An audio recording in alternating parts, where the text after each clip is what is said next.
My boyfriend's abusive mother planned his graduation trip but refused to let us room together, then called me ungrateful when I said I wouldn't go. My boyfriend James and I have been together since our sophomore year of college, and we've built what I thought was a solid relationship based on trust and mutual support. We're both 23 now, living just 5 minutes from his mother Patricia's house, though you'd never know it from how rarely they see each other. James has been open with me about his childhood, about the abuse he endured, about how his entire family maintains minimal contact with Patricia by her own choice. Understanding this background, I've always tried to be supportive when it comes to his complicated family dynamics. When Patricia announced she wanted to plan a graduation trip for James, my first reaction was cautious optimism. Maybe this was her attempt at reconciliation, a way to celebrate her son's accomplishment and show she cared. James seemed uncertain about it, but also hopeful in that way. Adult children of difficult parents often are, always looking for signs that things might finally change. Patricia told him he could invite me if he wanted, but I'd need to pay my own way while she covered his expenses. That seemed fair enough to me. I have a part-time job and some savings, and I wanted to be there to celebrate James finishing his degree. Then the details started emerging, and my optimism quickly evaporated. Patricia had planned a trip to an all-inclusive resort in another country, and the guest list included her boyfriend Marcus, his 2 children aged 10 and 14, James's 14-year-old sister Lily, and obviously, James himself. What immediately struck me as strange was that James had absolutely no input on any aspect of this trip.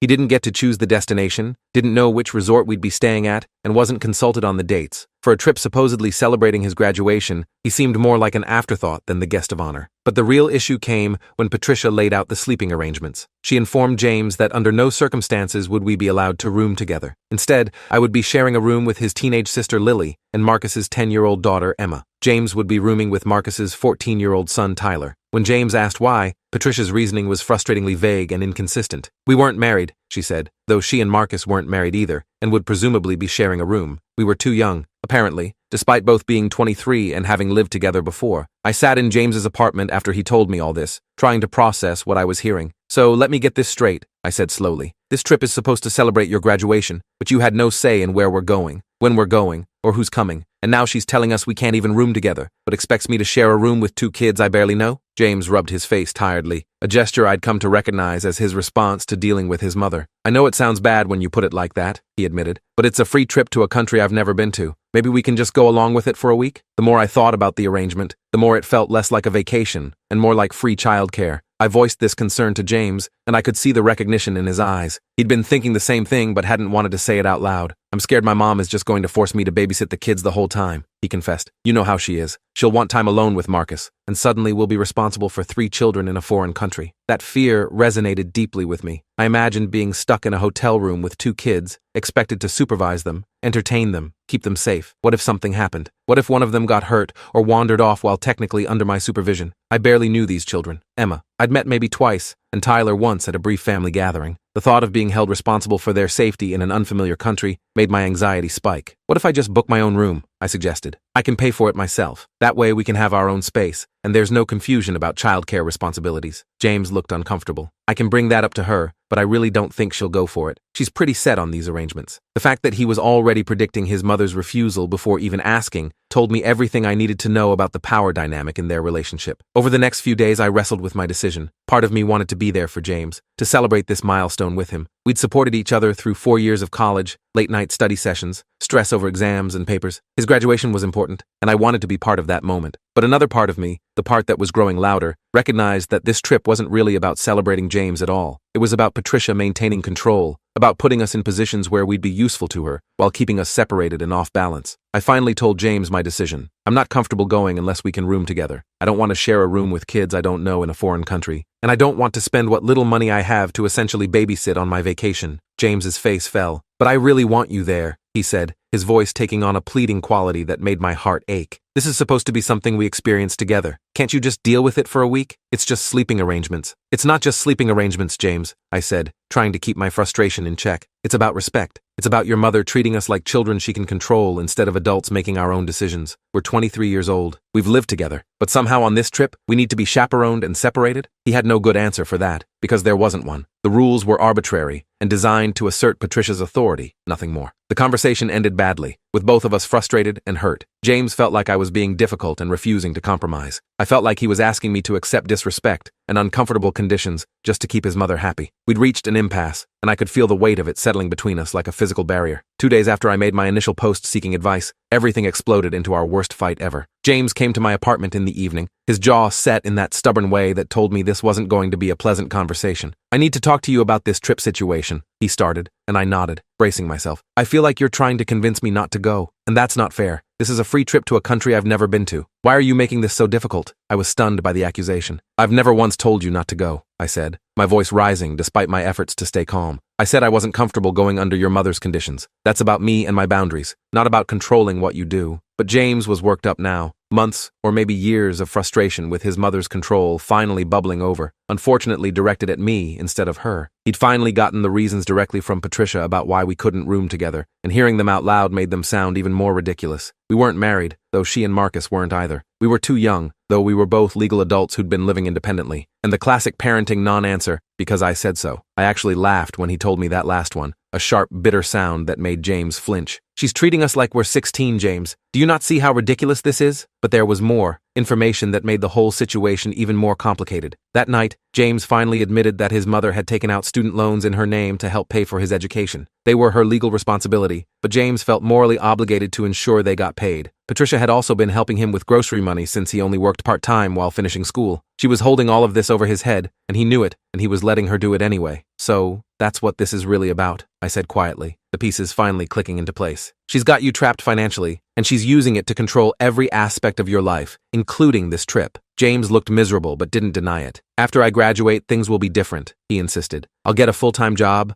I'll pay her back or take over the loans, and then she won't have this power anymore. I just need you to be patient a little longer." I'd heard promises like this before from James, vague assurances that things would change after graduation, or once he got a better job, or when we moved further away. But the timeline kept shifting, and his mother's influence never actually decreased. I wanted to believe him, wanted to trust that he'd eventually establish boundaries with Patricia, but sitting there listening to him make excuses for her control, I felt my faith wavering. James had asked his mother directly if he'd be expected to babysit on this trip, a question that should have been simple to answer. Her response came the next morning at 8 a.m. "Stop being so negative. Good night." James showed me the text, and I could see the frustration on his face. "She's so childish and immature," he muttered, scrolling through their message thread. "I can't deal with this anymore." But the truth I wasn't ready to fully acknowledge yet was that I couldn't deal with it either. I didn't want to spend my life battling James's mother, always having to navigate her moods and manipulations, always being the bad guy for wanting basic respect and boundaries. James promised me that I wouldn't have to, that things would change after graduation. But graduation was happening in a couple of months, and the trip was scheduled for shortly after that, and nothing about his mother's behavior suggested she was planning to suddenly become reasonable. Part of me wanted to go on the trip anyway, just to see what would happen, to test whether James would actually stand up for me when push came to shove, or if he'd fold under his mother's pressure like he always had before. It felt like a relationship test, a way to know definitively if this was something I could live with long term. If he couldn't defend me on this trip, in these circumstances, then what hope did we have for the future? I suggested booking my own room reservation as a compromise, thinking that if I was paying for my own space, Patricia couldn't really complain. James agreed to mention it to his mother, though his lack of enthusiasm told me he didn't expect it to go well. When he brought it up, Patricia's response was predictable. He was blowing things out of proportion, making a big deal out of nothing, being ungrateful for the generous trip she was planning. They were supposed to have a serious talk about everything that night, and James was angry in a way I rarely saw him. Maybe this would finally be the moment he set boundaries, I thought. Maybe he'd tell his mother that if she wanted us on this trip, she needed to respect us as adults. I tried to be hopeful, but years of watching him cave to Patricia's demands had taught me not to get my hopes up too high. The next day, I looked up the resort Patricia had finally disclosed to James. What I found confirmed all my worst suspicions. The resort offered a special package where one child and one teen could stay free, but only if an adult was accompanying them in the room. The math was suddenly crystal clear. Patricia had booked me into a room with the two youngest kids not because of some moral stance about unmarried couples, but because it was the most economical arrangement for her. I was literally being used as a placeholder adult to qualify for free kids accommodations. When I told James what I'd discovered, I expected him to be angry on my behalf, to see this as the final proof that his mother was manipulating the situation. Instead, he looked tired and defeated. "What do you want me to do?" he asked. "She's already made the arrangements. If I fight her on this, she'll just cancel the whole thing or uninvite you or make everyone miserable. Is it really worth all this drama for sleeping arrangements?" That question hung in the air between us, heavy with implications. Was it worth it? Was I being unreasonable? Was I making too big a deal out of something relatively minor? I could feel James wanting me to say no, to just go along with things to keep the peace, but something in me rebelled against that pressure. This wasn't really about sleeping arrangements or vacation logistics. This was about whether I was willing to accept being treated as less than, as a convenience rather than than a partner, just to avoid conflict with James's mother. The conversation that night was supposed to resolve everything, to figure out a path forward that everyone could live with. Instead, it became the moment when I realized just how unwelcome I actually was. James called me after talking to his mother, and I could hear the tension in his voice before he even started speaking. "So I talked to my mom," he began, and my stomach knotted with anticipation. What came next was worse than I'd imagined. According to James, Patricia had called me ungrateful, a brat trying to make everything about myself. She said I was making up excuses to manipulate the situation, that I was being difficult on purpose to ruin James's graduation celebration.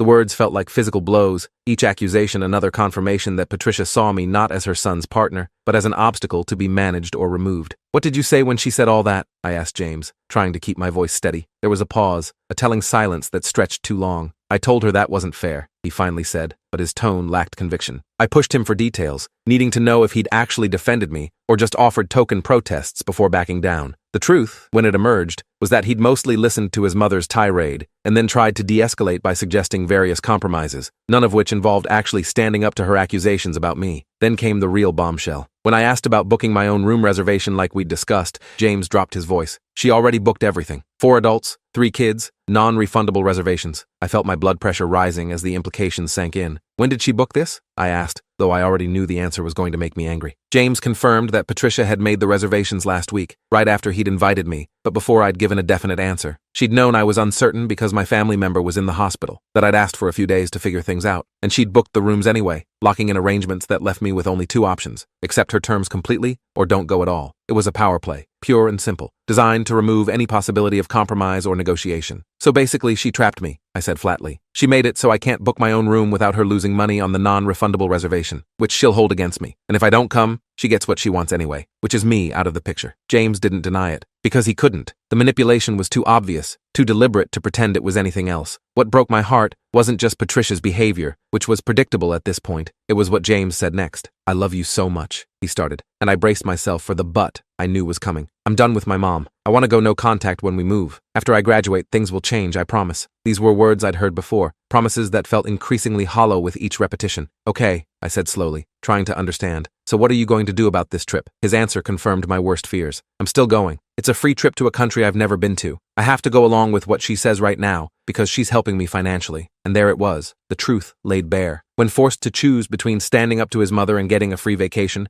James chose the vacation. I asked him point blank if I was uninvited. "No," he said quickly. "You can come if you want. You just have to accept the room arrangements she's made," which was the same as being uninvited, really, since he knew I wasn't going to agree to those terms. When I pressed about booking my own room, he said he didn't want me spending that money if it wasn't worth it, and that it would cause tension with his mother, who'd already paid for the non-refundable group booking. So it was exactly as I'd thought, Patricia's way or the highway. James even mentioned he might invite a friend to go instead, which stung more than I wanted to admit. My place at his graduation celebration was apparently interchangeable with anybody who'd be willing to share a room with a teenage boy and wouldn't complain about the arrangements. That night, James said something that made me realize how differently we were seeing this entire situation. "I feel like there's no winning with you unless I don't go on the trip at all," he said, sounding frustrated and exhausted. He genuinely seemed to think I was being unreasonable, that I was the one creating problems. He couldn't or wouldn't see that the real issue wasn't my boundaries, but his mother's refusal to respect them and his own inability to support me against her attacks. I felt betrayed. After everything Patricia had said about me, all the names she'd called me and accusations she'd made, James was still planning to go on her trip, to accept her money, to let her dictate the terms of his life. I knew I should probably be more understanding of his complicated financial situation, of the very real power she held over him through those student loans. But understanding the reasons for someone's choices doesn't always make those choices hurt less. The next morning brought a new development that somehow made everything worse. Patricia had officially threatened to cut all financial support. The student loans, the grocery money, everything she'd been using to maintain her control was now explicitly on the line. James told me he'd reached a breaking point, that he'd rather lose her support than continue dealing with this manipulation. I wanted so badly to believe him, to trust that he was finally ready to set real boundaries. But even as he said these things, I knew the timing was suspicious. Patricia was threatening to cut him off specifically because she was angry at me, because I'd refused to fall in line with her demands. This wasn't really about James finally standing up for himself. This was about his mother punishing both of us for my defiance